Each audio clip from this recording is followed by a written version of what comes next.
I've been making some more philosophical abstract videos, the white ones, and some of the more recent brown videos were more down to earth. But now it's time for a rant.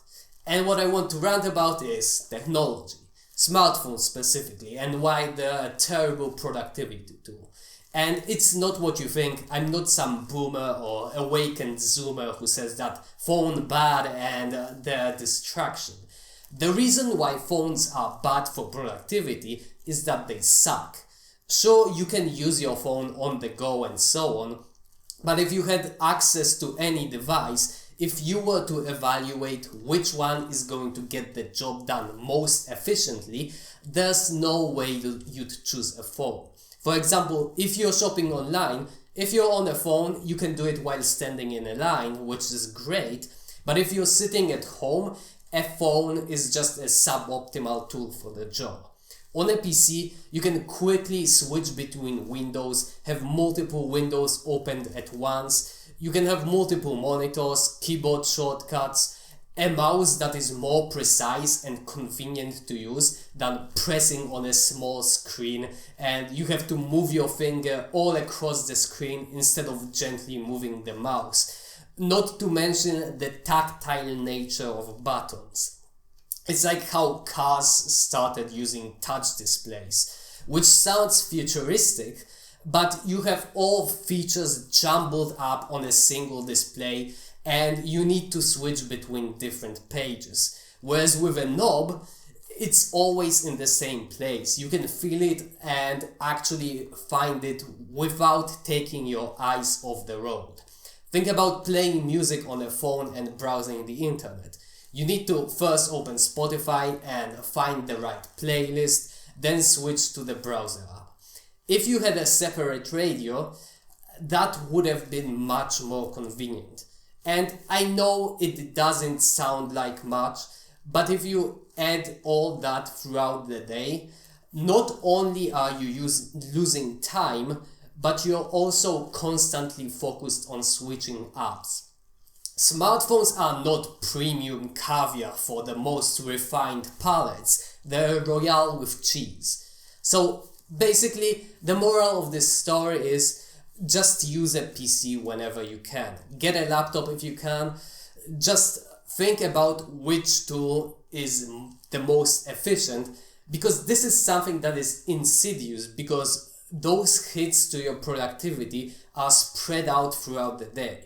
If you don't think about what's the most efficient, you don't notice it. But if you had a chart of your productivity over time on different devices, it would be very clear.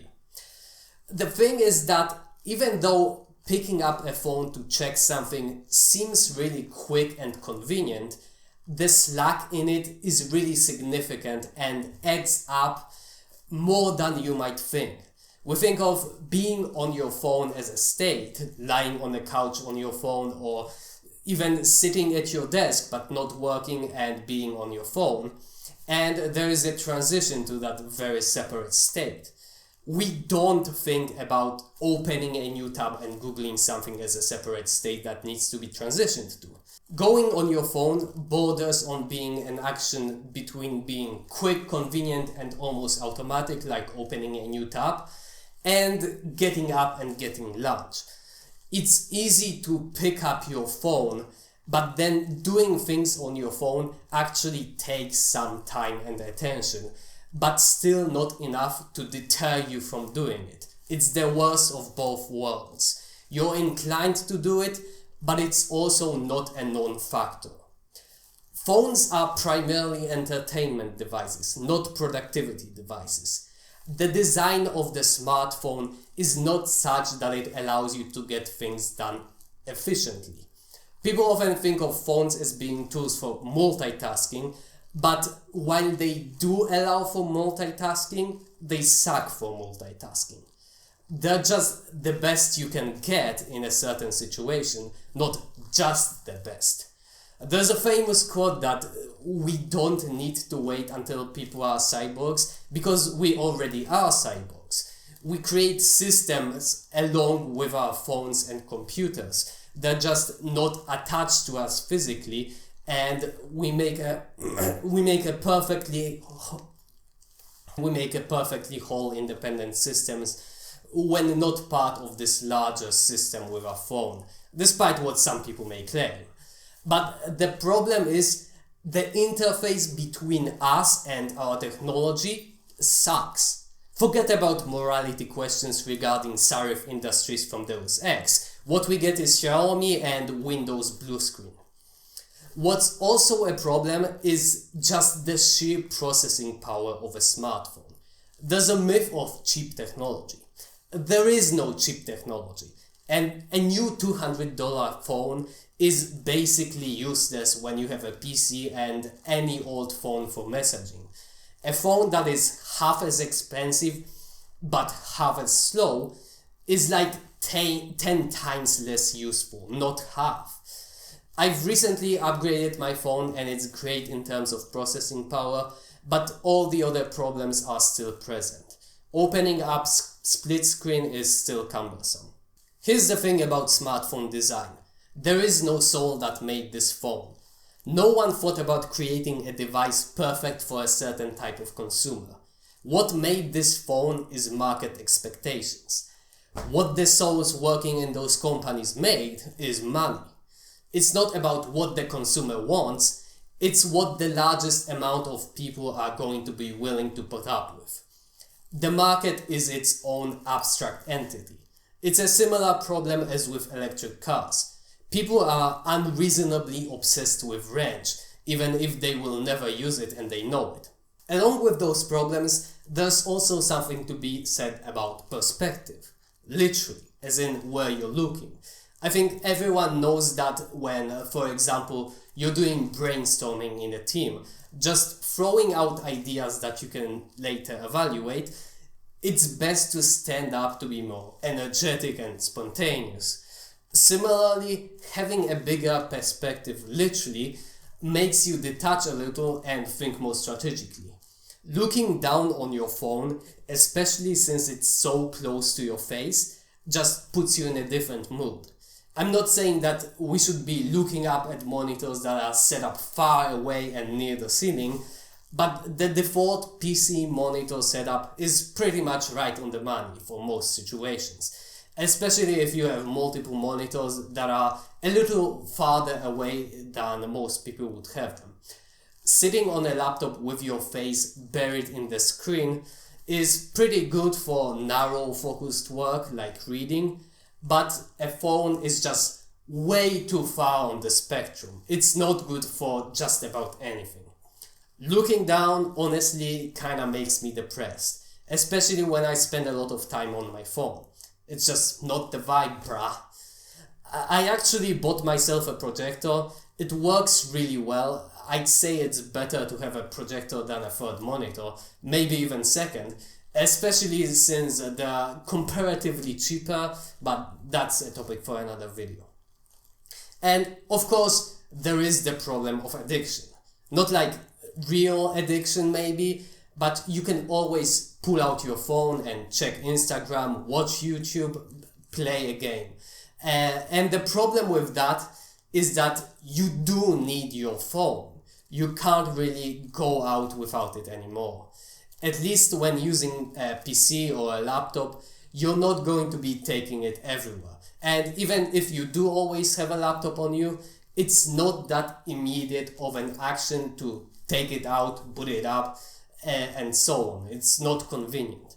Now you can say that you can try installing some app blocks on your phone. That's true, but the options are still much more limited than on a PC. You might need to have an Instagram app for some things, so you can't just block it completely. But on a PC, things are different. There are browser extensions that block the addicting parts of Instagram, YouTube, and more. You can set up alternate accounts for play and for work. You can even create a separation by just setting up your desk in such a way that one side of the desk has one chair and it's the side on which you do your work, but then the other side of the desk you have another chair and you just turn the monitor around and sit on that side when you want to play. Here's a list of apps that you might use that are better on a PC if you have access to one.